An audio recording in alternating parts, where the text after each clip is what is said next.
Analytic ফাংশনের 10 নম্বর টিউটোরিয়ালে আপনাকে ওয়েলকাম করছি। গুরুত্বপূর্ণ প্রবলেম যেটা সার্ভিসেস 19 সালে আসছিল।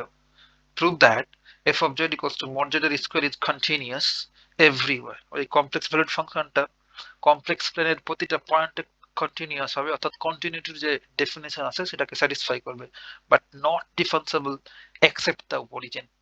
কিন্তু মূলবিন্দু ছাড়া আর অন্য কোথাও, অর্থাৎ কমপ্লেক্স প্লেনের আর অন্য কোথাও সেটা অন্তরীকরণযোগ্য নয়। এইটা আমাদের প্রমাণ করতে বলছে। সলিউশন, আমরা এই প্রবলেমটা দুই ভাবে সলভ করতে পারবো। একটা হচ্ছে সিআর ইকুয়েশনের মাধ্যমে, অর্থাৎ কসি রাইমান ইকুয়েশনের মাধ্যমে, এবং একটা মূল নিয়মে ডেফিনেশনের সাহায্যে। আমরা দুই ভাবে করে দেখাচ্ছি।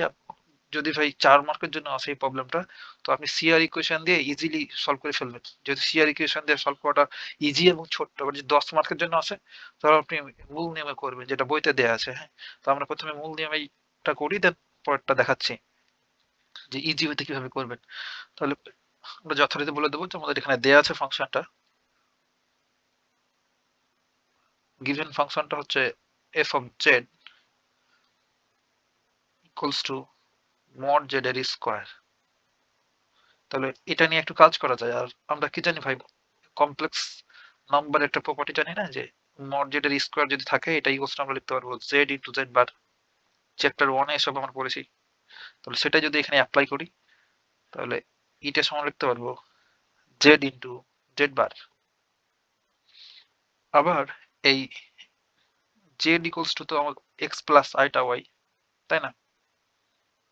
আর জেড বার হচ্ছে x minus iota y conjugate. এই দুটো যদি আমরা মাল্টিপ্লাই করি, তাহলে লিখতে পারবো x square plus minus iota x y. এবার এটার সাথে এটা, তাহলে প্লাস আয়োটা এক্স ওয়াই। এটা হচ্ছে, এই যে দেখেন, আমরা যখন এই আয়োটা ওয়াই আর আয়োটা ওয়াই গুণ করব, তখন হবে আই স্কোয়ার, এই plus minus minus i square y square. আর আই স্কোয়ার মানে হচ্ছে নেগেটিভ ওয়ান, তাহলে একসাথে করে দিলে হইলো মাইনাসে মাইনাসে প্লাস ওয়াই স্কোয়ার, তাই না? একবারই ক্যালকুলেশনটা করে ফেললাম, তারপরে দেখা বিপদ লাগতে পারে। এই প্লাসে মাইনাসে minus i square y square. এবার দেখেন ভাই, এখানে এক্স স্কোয়ারটা জায়গায় থাকলো, আর এখানে আই স্কোয়ার মানে হচ্ছে নেগেটিভ ওয়ান, তাহলে মাইনাসে মাইনাসে প্লাস, এখানে সিম্পলি ওয়াই স্কোয়ারটা পুরো থাকলো, আর এইটা আর এইটা মোকাবলা। তাহলে আমরা এই অংশটুকু সমান পাইলাম। Therefore f of Z equals to, যে মড জেড এর স্কোয়ার, এটা সমান আমরা পেলাম x square plus Y square. তাহলে আমরা সিম্পলি বলতে পারবো না যে এই যেখানে এফ অফ জেড, এটা ইকুয়ালস টু আমরা এটা পেলাম x square plus Y square থাকলো।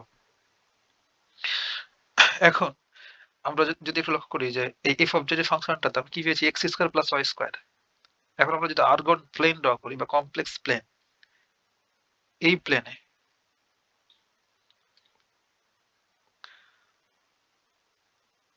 এটাকে আর্গন প্লেন বলে বা কমপ্লেক্স প্লেন বা জেড প্লেন বলতে পারেন, সহজভাবে জেড প্লেন বলে এটারে।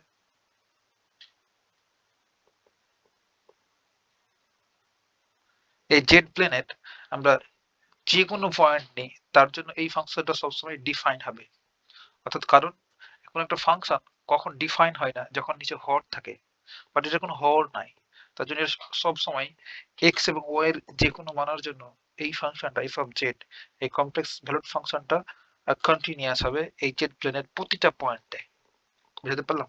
তাহলে সেই কথাটা আপনি চাইলে এখানে লিখতে পারেন যে কমপ্লেক্স প্লেনে এক্স ওয়াই এর যে কোনো মানের জন্য ফাংশনটার অশূন্য হর বিশিষ্ট, সেহেতু দেয়ারফর আমরা বলতে পারবো সিম্পলি, অত বাংলা না লিখে, যে এফ অফ জেড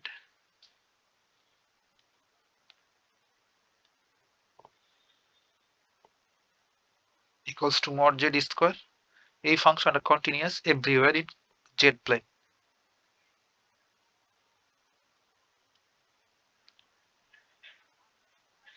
সর্বত্র।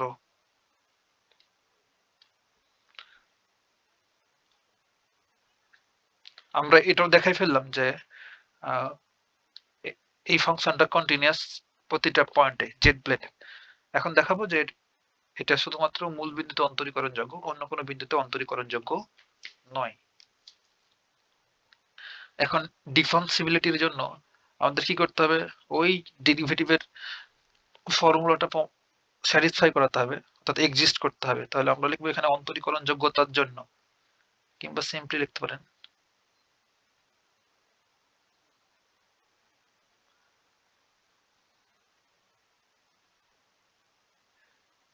ডিফারেন্সিবিলিটির জন্য, বাংলাতেই লিখি অন্তরীকরণ যোগ্যতার জন্য।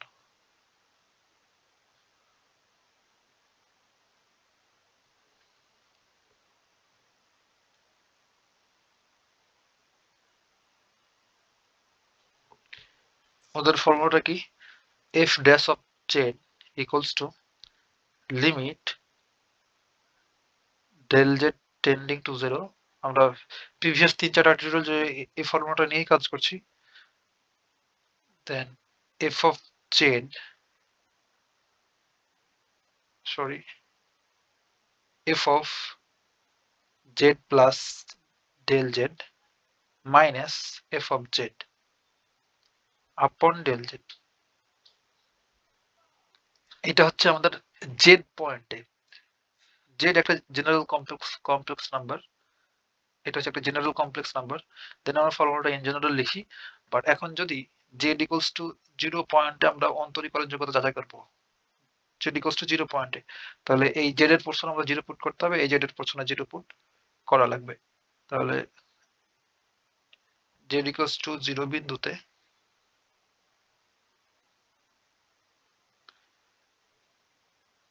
তাহলে F dash of 0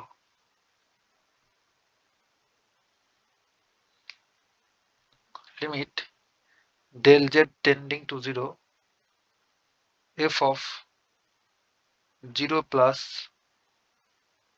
del z minus f of 0 upon del z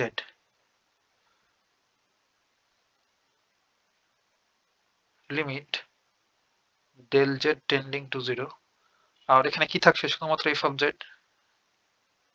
sorry, f of del z minus f of 0 upon del z। এখন ফাংশনটা আমরা জাস্ট ইউজ করে ফেলবো। না, ফাংশনটা কি দেওয়া আছে, f of z equals to mod z এর স্কয়ার। তাহলে এখন এই z এর পোর্শনে যদি del z পুট করি এইটা, তাহলে কি লিখতে পারবো, del z এর mod এর স্কয়ার। তাহলে এটার পরিবর্তে আমরা লিখব limit del z tending to 0, এটা হচ্ছে mod del z এর স্কয়ার মাইনাস, আর এখানে 0 পোর্শনে এই ফাংশনে 0 পুট করলে তো 0ই হয়, সেটা লিখার প্রয়োজন পড়ছে না, আপন নিচে হচ্ছে del z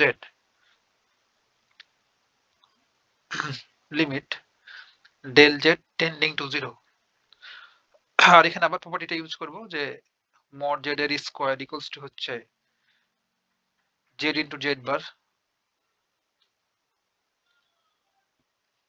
তাহলে এটা লিখতে পারবো যে del z into del z এর বার আপন del z। এখন উপরে একটা del z, নিচে একটা del z মোকাবেলা, এখানে পড়ে থাকলো যে limit del z tending to 0 del z bar. এখন আমরা লিমিটটা যদি ইউজ করে ফেলি, অর্থাৎ del z এই ভেতরে del z এর পোর্শনে 0 পুট করি, তাহলে 0 বার, 0 এর বার করলে তো 0ই হয়, কারণ 0 হচ্ছে রিয়েল। তাহলে আমাদের এখানে দেখতে পাচ্ছি যে f ড্যাশ অফ 0 পয়েন্টে আমাদের এটা এক্সিস্ট করছে বা বিদ্যমান। তাহলে আমরা বলতে পারছি যে এই z ইকুয়ালস টু 0 পয়েন্টে আমাদের যে ফাংশন দেওয়া আছে f of z equals to mod z এর স্কয়ার, এই ফাংশনটা অন্তরীকরণযোগ্য, এটা প্রমাণ করে ফেললাম। এখন আমরা যে কোনো একটা নাম্বার নেব যেখানে অরিজিন ছাড়া, আমরা এতক্ষণ চেক করলাম জাস্ট অরিজিনে, আমরা এটা হচ্ছে অরিজিন, এই পয়েন্টে আমরা ডিফারেন্সিবিলিটি চেক করলাম F of Z equals to mod Z square এই ফাংশনের দেখলাম ডিফারেন্সিবল হচ্ছে। এখন আমরা যে কোনো পয়েন্ট দেবো, এখানে এখানে এখানে কিংবা এই পাশে যে কোনো এক জায়গায়। তাহলে আমরা এই পয়েন্টটাকে ধরে নেব যে Z equals to not equals to 0, মূল বিন্দুতে না। আর আর এসব কিন্তু, আর এই যে জেড লিখা আছে না ভাই, যত যত জেড লিখা আছে এটা দ্বারা মিন করছে যে আমাদের কমপ্লেক্স নাম্বারের ফরম্যাটে আছে, যে এক্স প্লাস আইটা ওয়াই ফরম্যাটে। ধরেন জেড ইকুয়ালস টু 0, এটার অর্থ হচ্ছে যে আমরা এটাকে আবার কমপ্লেক্স ফর্মে লিখতে পারি 0 প্লাস আইটা 0। এটাকে আবার অর্ডার পেয়ার আকারে লিখলে হয় 0,0। এসব আপনি ইতিমধ্যে বুঝেন। তাহলে এই Z equals to not equals to 0 এমন একটা আমরা বিন্দু নেব, এত বিন্দুতে ধরে নিলাম সে পয়েন্টটা হইলো Z equals to z nought. তো এখন এই পয়েন্টে আমরা অন্তরীকরণযোগ্যতা চেক করবো। তাহলে দেয়ারফর আমরা ফের ফর্মুলাটা লিখবো F dash of Z, but Z এর পোরশন এখন লিখবো z nought equals to limit del z tending to 0 f of z naught plus del z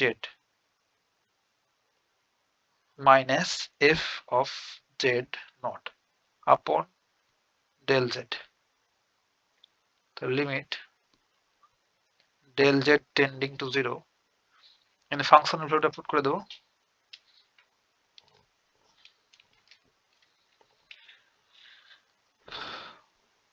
ওদের ফাংশনটা ছিল এমন f of z equals to mod z এর স্কয়ার, বারবার লিখে দেখা যায় যেন আপনার ভালোভাবে মনে গেঁথে যায়। তাহলে f of z naught plus del z সমান কত হবে, এই z naught plus del z এটার মডের স্কয়ার, এটুকুর ভ্যালু এই ফাংশনটার ভ্যালু হবে। তাহলে z naught plus del z এটার মডের স্কয়ার মাইনাস এটা বসালে কি হবে, সিম্পলি z naught এর মডের স্কয়ার আপন del z বা limit del z tending to 0, প্রপার্টিটা ইউজ করব।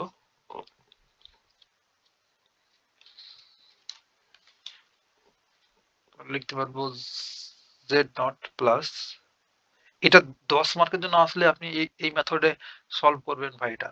আর 4 মার্কের জন্য আসলে একটু পরে করে দিচ্ছি ছোট্ট করে, হ্যাঁ, মানে 4 মার্কের জন্য অত কাহিনী করার দরকার নাই। তো z naught plus del z minus এটা হবে z naught এর ভার। এখানে জাস্ট প্রপার্টি ইউজ করলাম, আগের প্রপার্টিটা যে mod z এর square equals to z into z bar, যে del z আবার limit del z tending to 0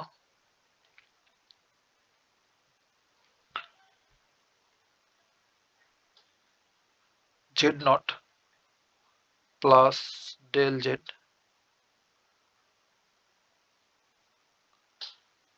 আর এখানে মডটাকে ভেঙে দিতে পারি, আমরা জানি এটা প্রপার্টি আছে যে মড দেওয়া থাকলে এটা আলাদা করে ফেলে দেওয়া যায়।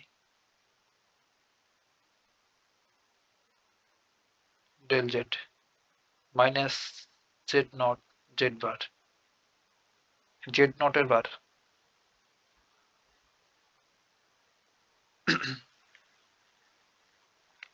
upon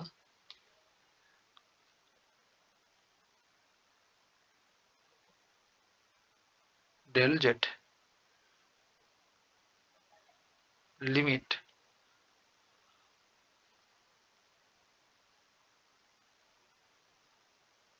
এখন টানা গুণ করবো এই দুটো একসাথে, তাহলে গুণ করলে পাবো z naught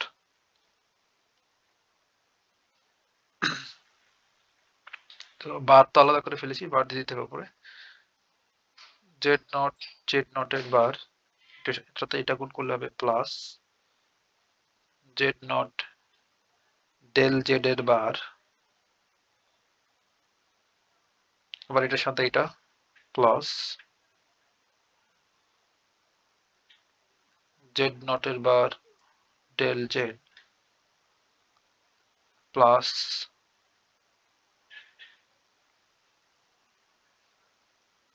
ডেল জেড এর বার, আর সর্বশেষ আছে মাইনাস জেড নটের বার। তাহলে এখন দেখেন তো ভাই, এখানে পজিটিভ জেড নটের বার, নেগেটিভ জেড নটের বার মোকাবিলা, আর নিচে আমাদের ছিল ডেল জেড। এটা ইমপ্লাই করছে limit del Z tending to 0,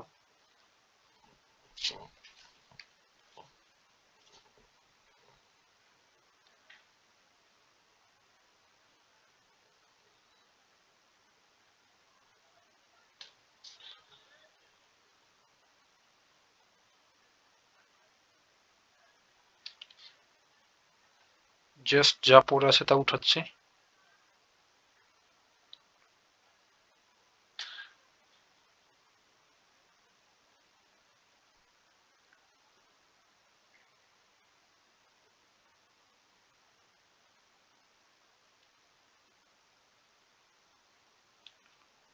এখন দেখেন তো ভাই, যে আমাদের অনেকগুলো লব যদি প্লাস মাইনাস আকারে থাকে আর একটা যদি হর থাকে, তো এই হরটা সবার নিচেই আছে, তাই না? তাহলে সেপারেট করে ফেলবো। তাহলে এখানে জেড নট ডেল জেড নটের বার upon del Z plus Z naught বার del Z upon del Z plus del Z এর বার আপন ডেল জেড। আর লিমিটটা সবার সাথে আবার দিয়ে দিতে পারবো, টেন্ডিং টু 0 ছিল, লিমিটটা সেপারেট করে দিলাম। Del Z tending to 0 Z naught del Z বার upon del Z plus limit del Z tending to 0 Z naught বার del Z upon del Z. Del গুলো কিন্তু লেখা সুন্দর হচ্ছে না এই ঠান্ডার মধ্যে। প্লাস লাস্ট ওয়ানটা হচ্ছে limit del Z tending to 0 del Z এর বার আপন ডেল জেড। এখন আমরা দেখবো এখানে কোনটা কোনটা নয় হয়ে যাচ্ছে। ডেল জেড মোকাবিলা, এখানে ডেল জেড মোকাবিলা, আর এইখানে আমাদের লিমিটটা কার উপরে দেখেন তো, ডেল জেড এর উপর লিমিট, জেড নট এর উপর কোনো লিমিট নাই, জেড নট বারের উপর কোনো লিমিট নাই, আমাদের লিমিট হচ্ছে অনলি ডেল জেড এর উপর।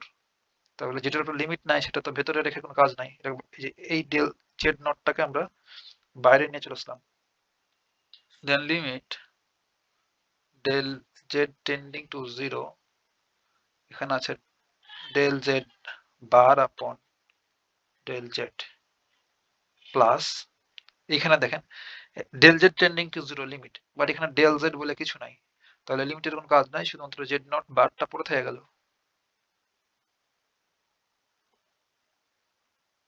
জেড নট বার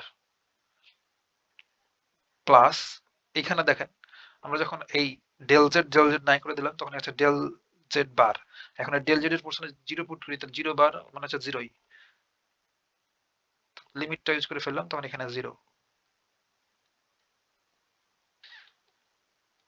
এটা ইমপ্লাই করছে যে, আর অবশ্যই আমাদের এখানে বার ছিল, এই যে Z naught bar,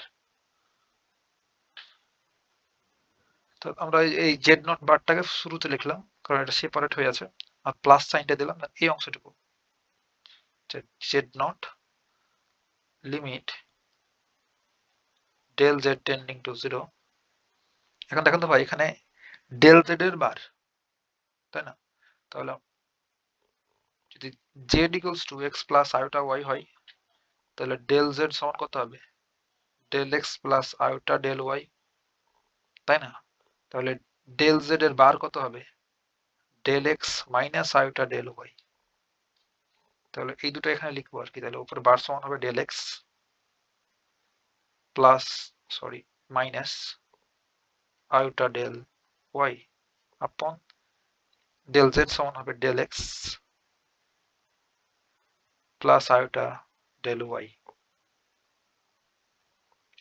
R tending to del Z tending to zero,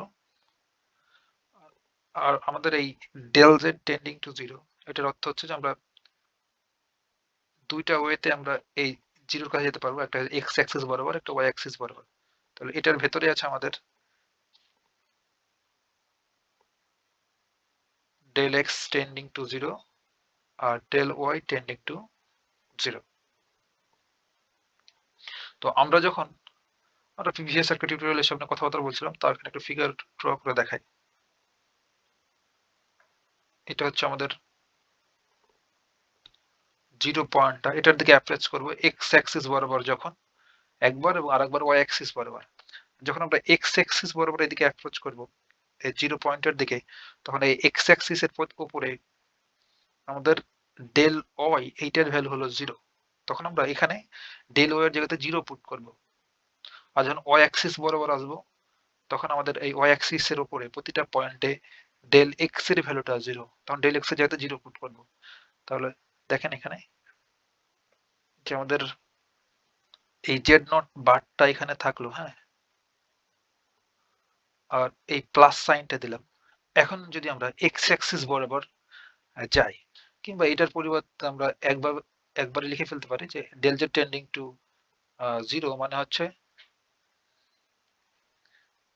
del X tending to zero আর del Y tending to zero. এখন যদি আমরা এক্স অ্যাক্সিস বরাবর আসি এই মূল বিন্দুর দিকে বা জিরো পয়েন্টের দিকে, তাহলে ডেল ওয়াই এর ভ্যালু জিরো। তখন আমাদের এই অংশটুকু থাকবে যে limit del X tending to zero, আর আমরা এই ডেল ওয়াই এর জায়গাতে জিরো পুট করবো, এখানে জিরো পুট করবো, তাহলে এটা মাইনাস জিরো এখানে প্লাস জিরো হলো, দেন ডেল এক্স আর ডেল এক্স নাই হয়ে গেল, শুধুমাত্র পড়ে থাকলো ওয়ান। হ্যাঁ, আর এই লেফট সাইডে কত ছিল জেড নট, তাহলে ওয়ানের উপর লিমিট নিলে ওয়ানই থাকে, দেন শুধুমাত্র পাচ্ছি আমরা কি জেড নট। জেড নট আমাদের এখানে বলে দেবো যে এক্স অ্যাক্সিস বরাবর, এক্স অক্ষ বরাবর নিলাম। আর যদি ওয়াই অ্যাক্সিস বরাবর নিই তো কি হবে, এই জেড নটটা আবার থাকবে, জেড নট বারটা। দেন এবার যদি আমরা এই ওয়াই অ্যাক্সিস বরাবর জিরোর দিকে আসি, তখন আমাদের del x equals to zero হবে। তাহলে এই অংশ নিয়ে কাজ করছি মূলত আমরা। এখন ওয়াই অ্যাক্সিস বরাবর আসলে আমরা লিখতে পারবো এটারে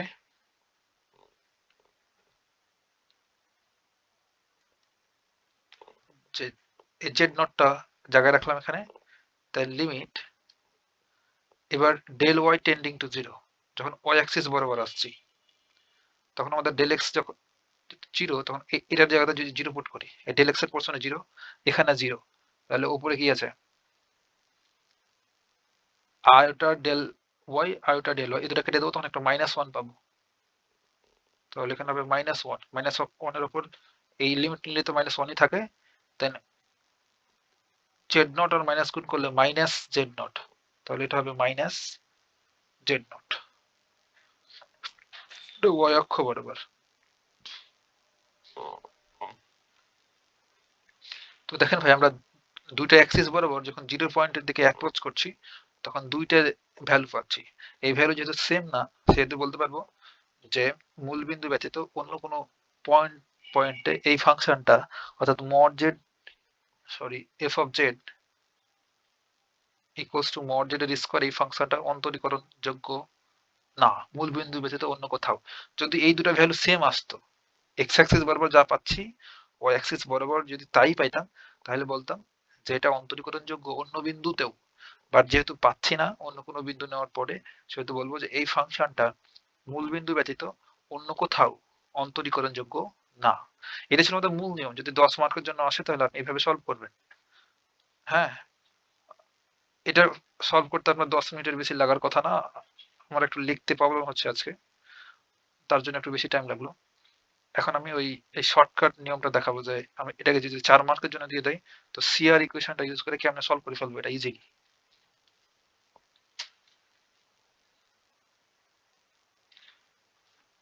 এটা আদার ওয়ে, অন্যভাবে আমরা সিআর ইকুয়েশনের সাহায্যে করে ফেলবো। সিআর ইকুয়েশন দ্বারা তাহলে আমরা বলে দেবো এখানে যে আমাদের গিভেন দেয়া আছে f of Z equals to mod z এর স্কোয়ার,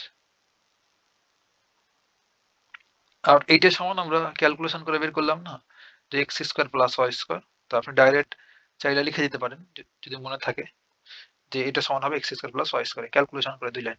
এই তো এটা, এই যে এই কয় লাইন ক্যালকুলেশন করার পর finally x square plus Y square direct বসা দিতে পারেন। আর আমরা জানি যে এফ অফ জেড এটাই তো আমাদের ডব্লিউ, তাই না? ডব্লিউ হচ্ছে এফ অফ জেড, আর ডব্লিউ আবার এ ইউ প্লাস আইটা ভি। তাহলে এফ অফ জেড এটার পরিবর্তে আমরা লিখতে পারবো ইউ প্লাস আইটা ভি। এটা মিন করছে এটাই যে f of Z equals to u plus iota v, অর্থাৎ এটা ডব্লিউ প্লেনে u plus iota v equals to x square plus Y square. এটা রিয়েল পার্ট, আর এই ডান পাশে কোনো ইমাজিনারি পার্ট নাই। ধরেন বললাম প্লাস আয়োটা জিরো, তাহলে এখন ইকুয়েটিং করব রিয়েল পার্ট আর ইমাজিনারি পার্ট।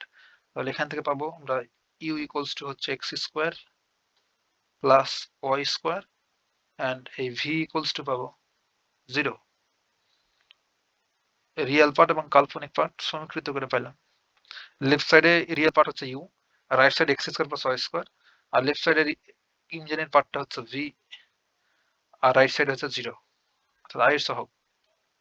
এখন আমাদের সিআর ইকুয়েশনটাকে অ্যাপ্লাই করতে হবে। সিআর ইকুয়েশন কি ছিল? ডেল ইউ আপন ডেল এক্স। আমরা ফার্স্ট চারটা ডেরিভেটিভ বের করি, দেন সিআর ইকুয়েশন স্যাটিসফাই করব। ফার্স্ট চারটা ডেরিভেটিভ বের করতে হবে। ডেল ইউ আপন ডেল এক্স যদি করি, এই ইউ কে এক্স এর ডেরিভেটিভ করলে কি হবে? 2x। আবার লাগবে ডেল ইউ আপন ডেল ওয়াই, ওয়াই এর এক্সপেক্টেড ডেরিভেটিভ লাগবে। এটা ওয়াই এর এক্সপেক্টেড পার্সিয়াল ডেরিভেটিভ করলে পাবো 2y। এবার লাগবে ডেল ভি আপন ডেল এক্স, এই ভি কে এক্স এর এক্সপেক্টেড যদি ডেরিভেটিভ করি, 0 কে ডেরিভেটিভ করলে 0ই হবে, এবং এই ভি কে ওয়াই এর এক্সপেক্টেড ডেরিভেটিভ করলে 0ই হবে। এই 0 কে ওয়াই এর এক্সপেক্টেড ডেরিভেটিভ করলে তো 0ই হচ্ছে। এখন সিআর ইকুয়েশন লিখবো, কসি রাইমান ইকুয়েশন। ডেল ইউ আপন ডেল এক্স ইকুয়ালস টু কত? ডেল ভি আপন ডেল ওয়াই। এখন ভ্যালু যদি পুট করি, ডেল ইউ আপন ডেল এক্স সমান কত পেয়েছি? 2x। 2x এখানে বসাই দিলাম ইকুয়ালস টু এটার ভ্যালু কত পেয়েছি ভাই? 0। 0 পুট করে দিলাম। তাহলে এখানে কি লিখতে পারবো? 2টা পাশে পার করে দিলে therefore x ইকুয়ালস টু কত হচ্ছে? 0, তাই না? 0 বাই সামথিং 0। আর একইভাবে আমরা ডেল ইউ আপন ডেল ওয়াই সেকেন্ড ইকুয়েশনটা সিআর ইকুয়েশনের, এখানে কি থাকে? ডেল ভি আপন ডেল এক্স। তাহলে ডেল ইউ আপন ডেল ওয়াই সমান কি পেয়েছি? 2y, আর এটা সমান পেয়েছি কত? 0। তাহলে নেগেটিভ 0 বলতে কিছু নাই, তো 0ই হচ্ছে। তাহলে y ইকুয়ালস টু কত? 0। দেখেন যখন x এর ভ্যালুও 0, y এর ভ্যালুও 0, মানে এটা কি মিন করছে? 0,0 বিন্দু, আর 0,0 মানে তো অরিজিন, মূল বিন্দু, তাই না? তাহলে আমরা কি বলতে পারছি?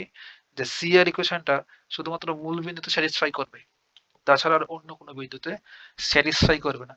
তাহলে এটাই মিন করছে যে আমাদের এই ফাংশনটা, যে f of Z equals to mod z এর স্কয়ার দেওয়া আছে, এই কমপ্লেক্স ভ্যালুড ফাংশনটা মূল বিন্দু ছাড়া আর কোথাও অন্তরীকরণযোগ্য না। এতটুকু লিখলে 4 মার্ক দিতে বাধ্য। আমরা সিআর ইকুয়েশন অ্যাপ্লাই করে প্রমাণটা করে ফেললাম। That's it.